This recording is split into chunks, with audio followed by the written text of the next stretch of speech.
Thank you so much. पण तुम्हाला एक विनंती आहे की पुढच्या जन्मी सुद्धा तुम्ही प्लीज लग्न करून या सुंदर मुलीशी माझं पुन्हा लग्न लावून द्या.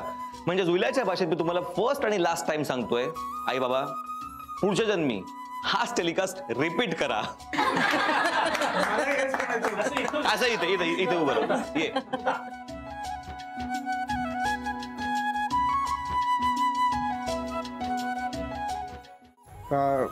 मला जे सांगायचं आहे ते कदाचित माझ्या बायकोला आवडणार नाही.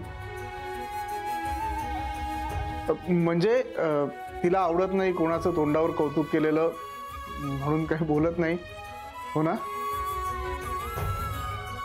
फक्त एवढंच सांगतो, हॅपी अॅनिव्हर्सरी. वास स्वानंदी.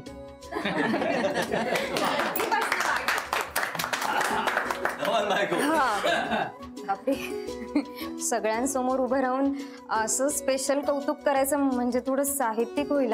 पण प्लीज कोणी हसायचं नाही. बोल ग तू बोल. उच्च मराठी शिकवणाऱ्या प्राध्यापकाची पुतणी आहेस तू. बिनधास्त बोल. हो.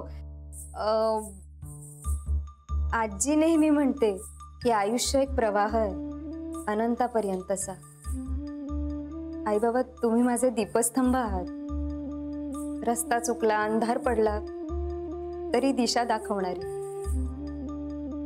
तुम्ही आहात ना, म्हणून मला माझे मार्ग सापडतात.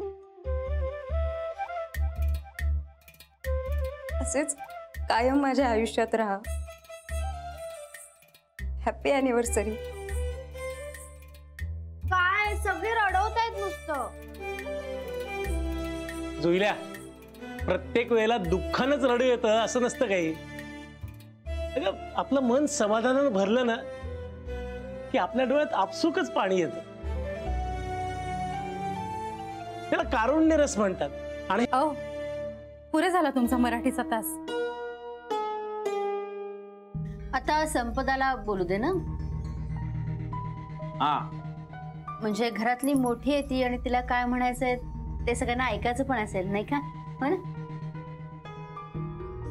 संपदा, जा. संपदा.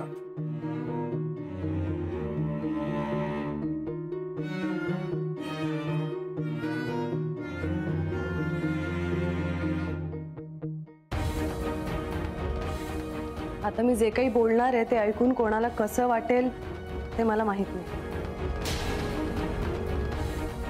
आणि हे सगळं बोलण्यासाठी ही वेळ योग्य आहे की नाही हेही मला माहित नाही.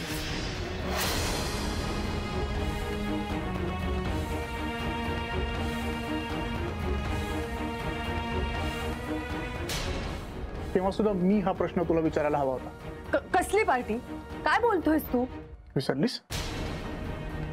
आठव, कुर्त्याच्या आतमध्ये एक black one piece partywear dress घालून गेली होतीस, मग मंगळसूत्र घातलंस, देशमुखांची सालच सून तयार झाली असा एक फालतू डायलॉग मारला होतास, आजारी मैत्रिणीचं खोटं कारण दिलं होतंस. मला आठवतंय? हा बोल ना. आता का बोलत नाही? माझं तुझ्यावर प्रेम आहे म्हणजे मी मूर्ख आहे असा गैरसमज बाळगू नको. हे बघ, गैरसमज हा तुझा होतो. तू तू काही काय बडबडतोस? हवं तर चल माझ्या मैत्रिणीची भेट करून देते तुझी. चल चल जाऊ. मी माझ्या डोळ्यांनी पाहिलंय तुला ड्रेसवर ड्रेस घालताना. माझ्या कानांनी ऐकलंय मंगळसूत्र घातल्यावर तुझा ते डायलॉग. संपदा, माझं तुझ्यावर प्रेम आहे म्हणून मी तुझ्या सगळ्या चुकांवर दुर्लक्ष करू शकतो. तुझे सगळे दोष स्वीकारून तुझ्याबरोबर मी राहू शकतो. पण आपण कुठे थांबलो पाहिजे हे जर तुला कळत नसेल ना तर मला विचार करावा लागेल की माझं आजही तुझ्यावर प्रेम आहे का आणि का आहे तुझ्यावर प्रेम. आणि असे बॅग भरून कुठे जाणार आहेस? हा, हे घर सोडून जाणार आहेस? जा. कुठे जाणार? आई बाबांकडे. ओके, किती दिवस? स्वानंदीकडे तू जाऊच शकत नाहीस. हा, एकटी राहशील पण पैसे कुठे आहेत? अमेरिकेला जायचं म्हणून तू नोकरी सोडलीस की नाही?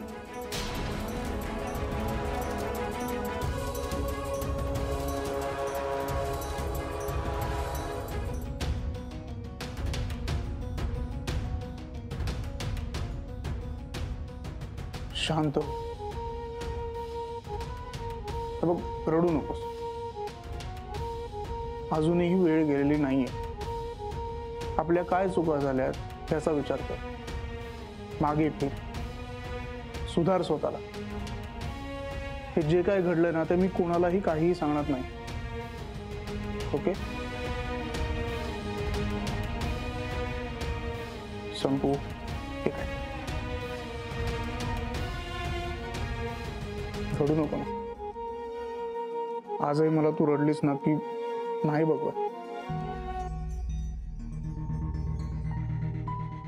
संपदा, अजूनही वेळ गेली नाहीये. तुला जे हवंय ते तू करू शकतेस. महेश, मी तुला सोडणार नाही. इथेच राहून तुला चांगलाच धडा शिकवेन. तुला आणि त्या स्वानंदीला. तिला तर मी कधीच माफ करणार नाही. तुम्ही दोघं झालात की मग ललिता काकू आहेतच माझ्या हिट लिस्टवर. त्यासाठी मला इथेच राहावं लागेल.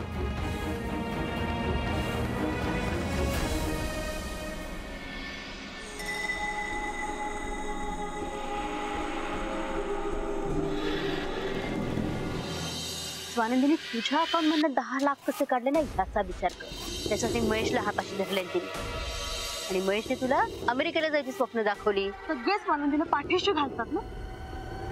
आता कळू दे सगळं. स्वानंदी खरी कशी. संपदा, संपदा. आतापर्यंत माझे घरातले, माझे आई बाबा, माझी बहीण यांची किंमत मला कधीच कळली नाही. पण आत्ता कळतंय की मी खूप लकी आहे.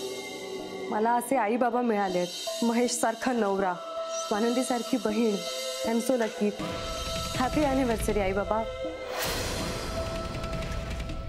काय ग, एकदम गप्पच झालीस, बोलत का नाहीयेस? काय झालं? गेली कुठे तुझी गंमत? कसली गंमत? नाही, तुझी फोडणी की काय म्हणाली होतीस ना, ती कुठे गायब झाली? ठसका लागलाच नाही. एकदम गुलचट पाणचट सपक झाला देशपांड्यांच्याकडचा कार्यक्रम. तुझी जिवंत फोडणी दिसलीच नाही कुठे. फार सुचतंय ना बोलायला. एवढं आहे ना तर स्वानंदीला ताब्यात ठेवण्याचा एखादा उपाय सांगा. उगा टोचून बोलत बसू नका. नाही, टोचून नाही बोलत आहे, साधं बोलते. सारच बोलताय. स्वतःच जेव्हा चुकतं ना तेव्हा नांगी टाकता ते का नाही आठवत तुम्हाला? काय ते 10 लाखापैकी 3 लाख रुपये देऊन टाकलेत ना, ते असते आपल्याजवळ तर आयुष्य वेगळं झालं असतं. ते नाही लक्षात येते. तेव्हा का नाही पटापट पटापट बोलायला सुचलं तुम्हाला? तेव्हा का झाला होता भिजलेला बोका? बघ ललिता, झालेल्या गोष्टीबद्दल मला पश्चाताप झाला आहे, तुला चांगलं माहिती. आता त्याचा राग माझ्यावर काढून काय होणार आहे? काहीच होत नाहीये. धर्म आठवतात सगळ्या गोष्टी. अगं मी तर बावळटच आहे असं समजू आपण. तू तर हुशार आहेस ना, जन्मजात. मग का उलटतायत तुझे डाव? का तुझा बाण बरोबर निशाण्यावर बसत नाहीये? काय झालंय? काय झालं ना तेच कळत नाही. तुला नाही कळलं? नाही ना, नाही कळत आहे. लक्षातच येत नाहीये काही. मी सांगतो, तुझ्या मते मी कितीही बावळट असलो तरी त्याचा अर्थ बरोबर कळलाय मला.